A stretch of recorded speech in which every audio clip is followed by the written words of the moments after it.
following message is transmitted at the request of the Cook County Emergency Management Agency, Chicago, Illinois. This is a civil emergency message for the following counties in Illinois: Cook, DuPage, Grundy, and Lake.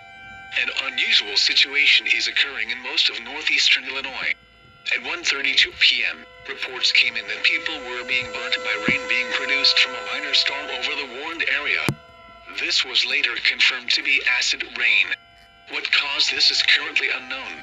Until then, residents in the warned area are advised to shelter in place. Close all windows and doors, turn off all heating and air conditioning units, and unplug all electronics.